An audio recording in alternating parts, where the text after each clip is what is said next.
I kind of made reference to it in the Death of the Diss Track video, but this is kind of what I was talking about, right?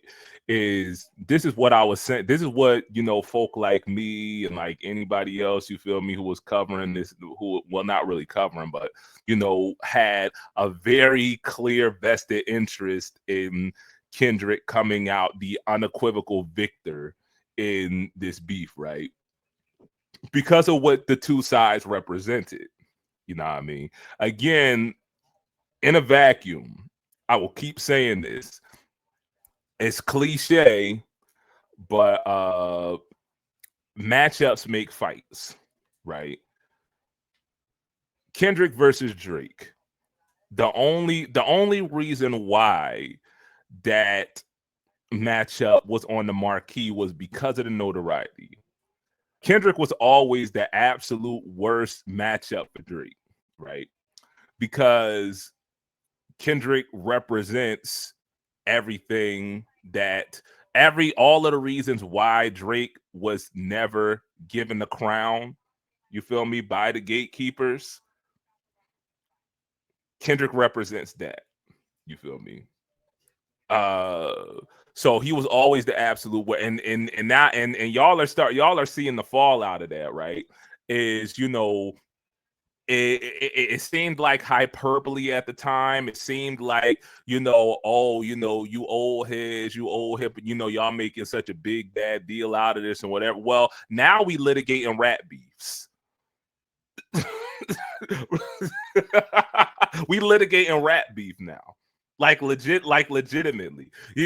It's here's the thing: is that it's not even just this beef by itself, but it's the precedent that would be set if you say, you feel me, if Drake in one way, shape, or form wins, or if at the very least, because again, look at what UMG is doing. UMG is doing this because it looks bad, you feel me, in their case, or it looks bad in their defense because they're the ones that are being sued. They're the defendant. It looks bad in their defense having, you know, two artists that they are publishing.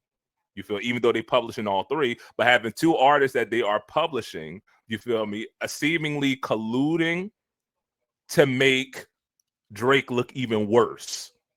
You know what I mean? So from a logical perspective, it makes perfect sense why UMG would say, you feel me, can y'all, you know, like not make a song together at least like right now? You feel it, the water is kind of hot right now, so it makes perfect sense for them to do that. But again, looking at the macro picture, the precedent that's being set here is that if I lose a rap beef, the precedent that's being set here is that if this had to happen, but y'all know, my one of my top 3 diss tracks of all time is Checkmate by Jadakiss. You feel me? Is a diss track that Jada made against 50 so many years ago. And there are so many lines, and specifically when it comes to the allegations of 50, you know, snitching his way out of, because the allegations, which as far as I remember wound up not being true, the allegations were that 50 was able, because after 50 got shot, he went to Canada for a little bit. He fled to Canada because he knew he was fooled. You know what I mean? The allegations are that 50 cooperated with the feds, you feel me, in order to get Supreme McGriff hung up, right? And in doing so, he was able to come back to the States, you know, and, you know, hook up with Dre and do In the Club and all that and whatever and whatnot. You know what I mean? So 50, so the implication is that 50 could have sued Jada. You know what I mean? And the thing is that Jada is not no, you know, Jada is not, you know, super duper pop star rapper or whatever. You understand what I'm saying? Jada still live in New York. You feel me? Jada, you know, has made his little money from rapping or whatever. But there is a lot of times what happens with the danger in getting sued, especially getting sued by somebody with the kind of resources that 50 had in the aughts or that Drake has now, is that you'll go bankrupt. You feel me? Y'all see all these YouTubers and whatever and whatnot that are getting sued by, you know, the likes of Jake Paul, Logan Paul, whichever one of them Paul niggas. You understand what I'm saying? And they, you know, putting up GoFundMe accounts and whatever and whatnot to help them in their defense, because that's real, dog. That's real. That's the real danger of getting sued, is that even if you win, I don't know the name for it, but it's if somebody could tell me what it's called in the chat. Yeah, somebody is getting sued by Ethan Klein. You understand what I'm saying? But if somebody could give me the term for it in the chat, where you win but the win is not worth it. Like, you lost so much in the process of getting that win that it feels like a loss. I forgot what the term of it is, but that's the danger that you run, is that it costs so much money. You feel me? To the yes, yeah, a pyrrhic victory. That's what it's called. That's ultimately what you wind up having. You understand what I'm saying? So again, this is what we was talking about. You know what I mean? I mean, it is. It is Drake's fault, because it sets a precedent that defeats, that goes against the spirit of hip hop. You feel me? And I know that old head Uncle Bill, you feel me? Old spirit of hip hop. Hip hop is not about diss battles, competition. It's not about, like, nigga, shut up. You understand what I'm saying? If you I hate to pull the age card, but if you younger than 30 and you trying to tell me that hip hop, that competition in hip hop is about the sale, is about the charts, again, have a seat, dog. Have a seat. I don't want to hear that.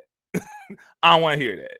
The fallout of that is bigger than just, the specific, just Drake versus UMG. That's the funny part. That part is funny. I ain't even gonna hold you. That part is funny. Shout out to Color Mine and John Lewis that's in the chat. That's the funny part.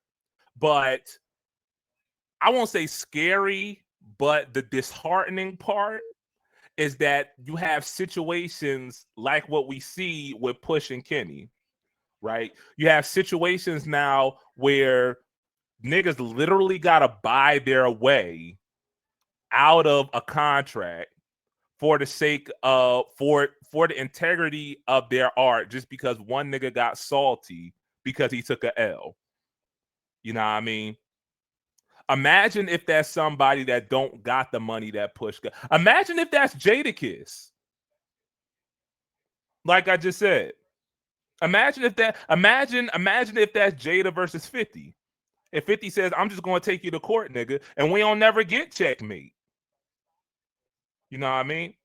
Because that's what folk have been saying about Drake since the beginning, is that something don't smell right about this nigga. You know what I mean? And somehow, some way, they had the foresight to see that there was a timeline where something like this was where passing him the torch meant what's the word I'm looking for? Compromising the integrity of the game. And that's why he ain't had nobody. That's why nobody had his back in this beef. You understand what I'm saying? Because when you surround yourself with a bunch of yes men, you feel me, and nobody that's willing to talk you down and say, hey, bruh, I don't think that that's the move. I don't think that that's the wave. You understand what I'm saying? Now you get into a situation where the entire culture looks like is applauding, is celebrating your downfall. Yeah, that's terrible. If Birdman is your OG, dog, it's a few people who you absolutely do not. You don't want Birdman. You don't want Diddy. You don't want none of them niggas.